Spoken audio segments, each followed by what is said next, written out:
Assalamualaikum warahmatullahi wabarakatuh.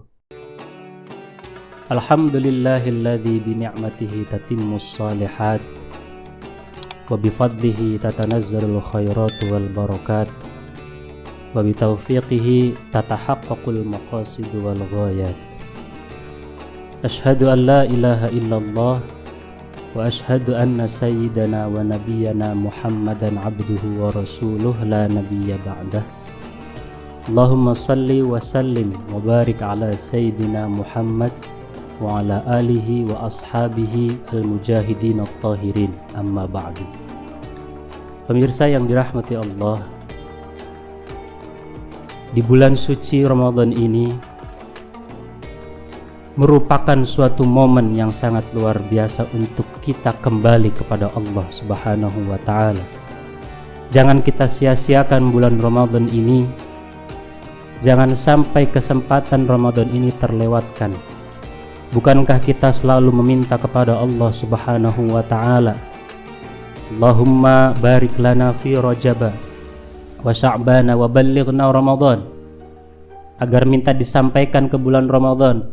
Dan pada kesempatan kali ini kita sampai di bulan Ramadan, maka kita harus manfaatkan betul bulan Ramadan ini agar kita benar-benar kembali kepada Allah dengan seutuhnya. Kembali kepada Allah seutuhnya dengan cara taubat yang sesungguhnya, taubat yang sebenar-benarnya. Allah Subhanahu wa ta'ala berfirman dalam Quran surat Thaha ayat 82. A'udzu billahi minasyaitonir rajim. Bismillahirrahmanirrahim. Wa inni laghaffarul liman taba wa amana wa 'amila shalihan tsumma ihtada. Kata Allah, wa inni laghaffarun, sungguh aku akan ampuni, liman taba, bagi orang yang benar-benar bertaubat, wa amana, dan benar-benar beriman, wa 'amila shalihan, dan melakukan kebajikan, melakukan kebaikan, tsumma ihtada, dan dia tetap dalam keadaan hidayahnya, tetap dalam petunjuk Allah Subhanahu wa ta'ala.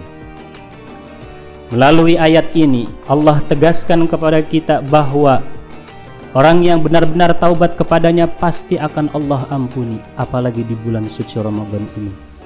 Oleh karena itu marilah kita manfaatkan betul Ramadan ini untuk kita kembali kepada Allah Subhanahu wa ta'ala.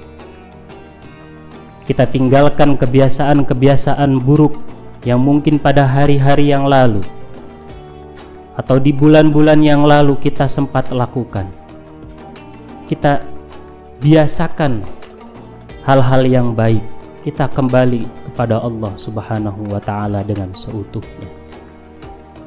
Dijelaskan dalam kitab Al-Minahus Saniyah karya Syekh Abdul Wahhab Asy-Sya'rani, bahwa taubat itu memiliki tahapan. Walaha bidayatun wa nihayatun. Taubat itu memiliki dua tahapan, yaitu tahap bidayah, tahap permulaan, dan tahap nihayah, yaitu tahap puncak atau tahap akhir.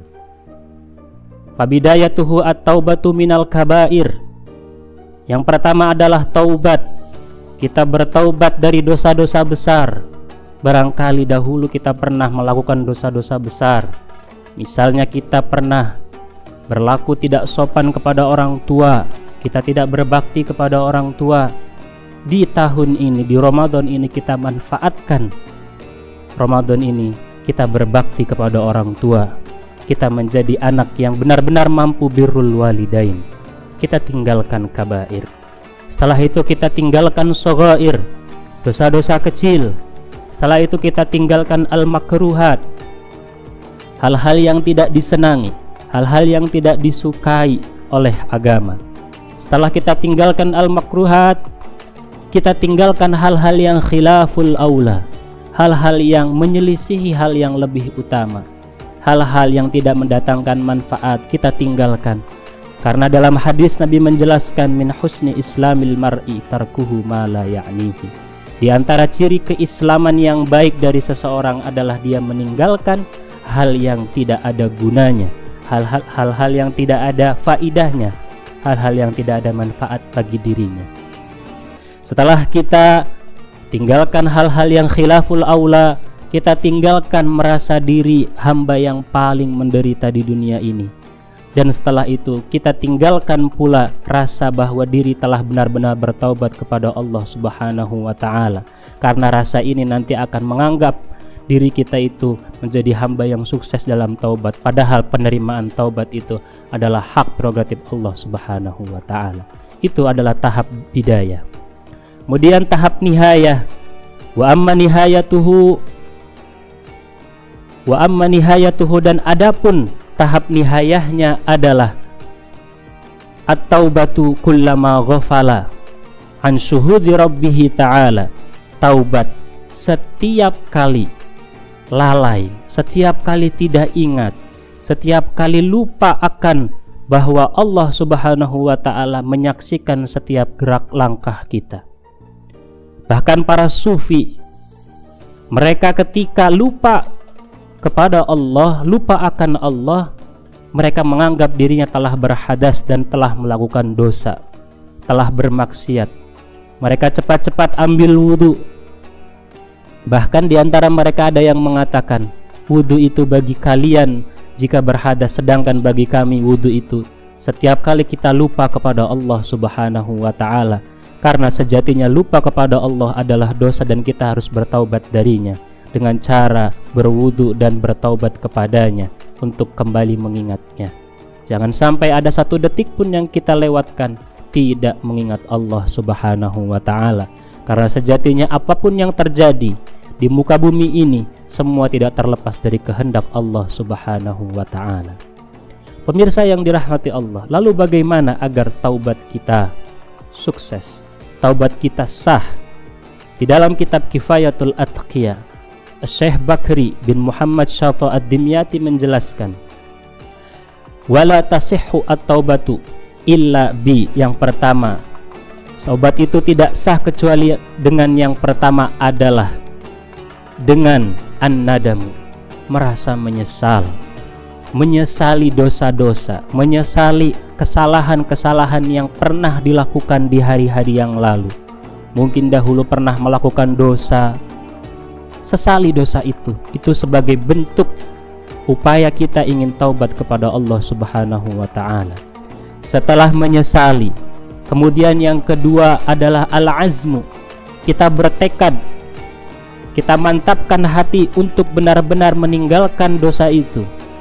Kita mantapkan hati kita untuk meninggalkan kebiasaan buruk itu, karena kita benar-benar ingin menuju Allah Subhanahu wa ta'ala. Setelah al-azmu kita lalui, tahap yang ketiga adalah al-iqla'. Kita lepaskan diri dari semua dosa itu dengan sebenar-benarnya lepas. Jangan sampai mengulanginya kembali, jangan sampai jatuh ke lubang yang sama, wal'iyadu billah min dzalik. Itulah yang ketiga. Kemudian yang terakhir, jika dosa atau kesalahan yang dilakukan itu ada hubungannya dengan manusia yang lain, maka lakukan al-bara'ah, membersihkan diri dari hak-hak, dari tanggung jawab manusiawi seperti hutang pihutang, ataupun kesalahan yang pernah kita lakukan kepada orang yang pernah kita zalimi, orang yang pernah kita sakiti. Kita mohonkan maaf kepada mereka, karena permohonan maaf kita itu menjadikan kita hamba yang benar-benar taubat kepada Allah Subhanahu wa ta'ala. Dan meminta maaf itu sejatinya adalah perbuatan yang mulia. Tidak ada hina sama sekali ketika seseorang meminta maaf kepada orang lain. Bahkan ketika seorang ayah misalnya memiliki kesalahan kepada anaknya, tak apa dia meminta maaf kepada anaknya, tak perlu malu, tak perlu merasa hina, karena meminta maaf adalah hal yang mulia. Dan yang lebih mulia dari itu adalah memaafkan kesalahan orang yang meminta maaf. Karena sejatinya orang yang telah meminta maaf itu berarti dia telah menyadari bahwa dirinya pernah dalam posisi salah dan sekarang dia ingin memperbaiki kesalahan tersebut. Demikian uraian singkat pada pertemuan kali ini, pemirsa sekalian. Semoga apa yang kami sampaikan bermanfaat. Wallahul muwaffiq ila aqwamit thoriq. Wassalamualaikum warahmatullahi wabarakatuh.